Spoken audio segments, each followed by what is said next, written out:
Alrighty, y'all, so how's that look for a plate? Nice red on the brown. These are the plates that I have had picked out for a while now. I've had all the hardware to make these skates for a while, but I just haven't made them because I wanted to show y'all how to make them. And I can't really show y'all if I don't make a recording of it. But in this video I'm going to go over picking a size of plate and figuring out exactly what size you want, and some of it will depend on your skate style too. So I ended up going with the Pilot Falcon plates, Pilot Atom plates. They're Pilot plates. Anyway, these are a 7.25, so they're 7.25 inches from axle to axle. And different manufacturers have different sizing numbers. This one goes by inches, and they're in quarter-inch increments. Other manufacturers go by just size numbers. For example, my old skates are a SureGrip plate. Yeah, I use cheap SureGrip Super X plates, but these were an experiment. I didn't expect them to be as successful as they were.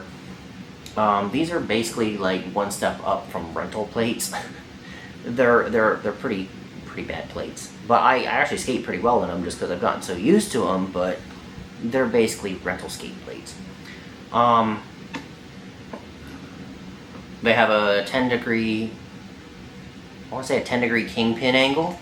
Your kingpin is the pin that goes behind the wheel, or by the wheels, and it's angled slightly, and the kingpin is where your turns, what affects your turns. You have a pivot cup down here, where this is actually a replacement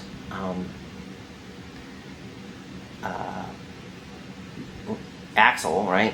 And so this pivot cup goes in to the plate, and then your kingpin goes through that hole, and there's a cushion on either side, and that's what allows it to pivot back and forth on that kingpin. And depending on the firmness of the cushions and how tight you have your kingpins, aka your trucks, determines how easy it is to turn. My skates are loose. People, I have a lot of people say they'd break their leg if they tried to skate in my skates, but I can literally sit here and tilt them back and forth, and if I'm standing in them, I can pretty much almost hit the wheel to the bottom of the boot because they're so loose. But I like them loose. It makes them for really tight turns.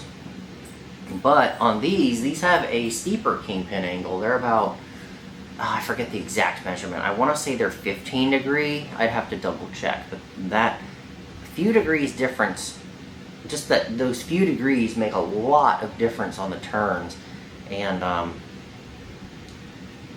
they will allow some sharper turns. So I may actually have to have my kingpins a little bit tighter in order to get the same amount of turning radius with these. Now, as far as sizing them, like I said, every manufacturer sizes them differently, and my other ones have SureGrip plates. Those go by size number, and I think those are what, a size 6? I think I have size 6 plates in SureGrip. But actually I could probably fit a 6.5 or 7, but on my other pair I did what's called a short mount, where I have it slightly smaller than what it should be. And then they're rear mounted. So this one is about a 1/4 inch. The new one's about a 1/4 inch longer than the old one as far as axle to axle spacing. And but these are recessed backwards towards the heel a little bit, and that allows for more stability while standing, but more maneuverability while on your toes. The only issue with that, though, is, well, you hit the toe more often. So this is all torn up.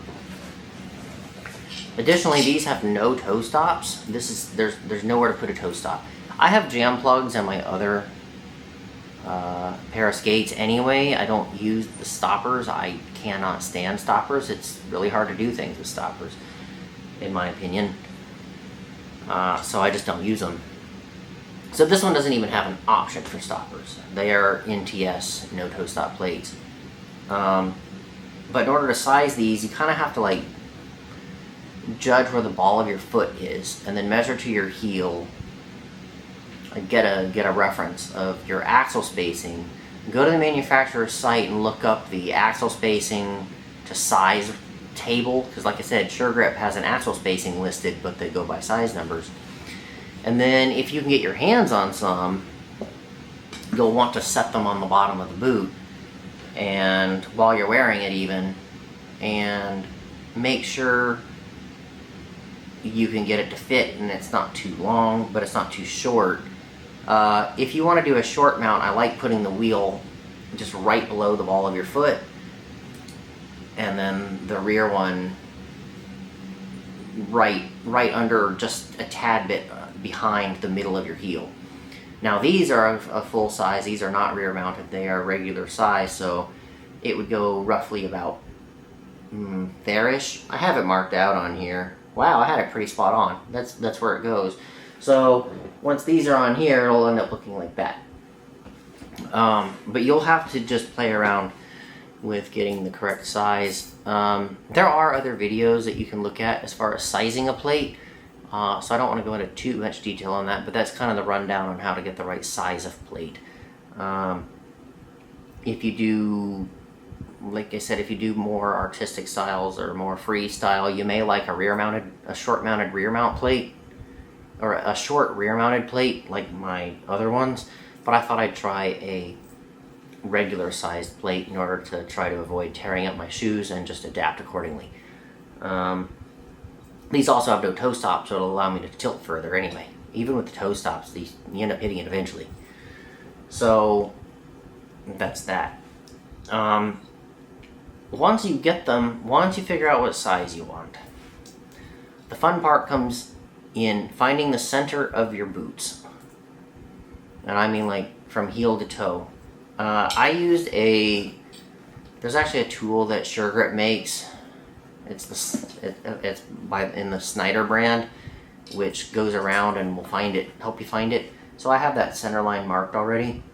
But you can also just measure the widest part of up here and the widest part of the heel, mark the exact center of them. You might have to do this in a third spot to average it out, and then draw a straight line through those 2 points you drew. And that'll get you your center. And that's important because you need to have your plate down the center of your boot. So once that's aligned, once you figure out where the center is, and then you need to figure out where you want your wheels to land, or based on where the axles are. So I've already done it on this pair of boots. It's about right here. So this will be just ever so slightly ahead of the ball of my foot, and this one will be ever so slightly behind the middle of my heel. Unlike my other ones, which are, the rear one is right under my heel, and then this one's actually further back. So again, it just depends on your skate style. If you're making your first pair of skates and you don't have a whole lot of experience, then I would suggest going with a full-size plate and not trying to forward or rear mount it. But once you start doing more skating and getting more experience, then you can start experimenting with like going from a 7.25 down to a 7 and rear mounting it, for example. And that's about that. And then once you get it lined up where you want it, just get a Sharpie and mark the holes. So I have that hole, and the ones down here marked.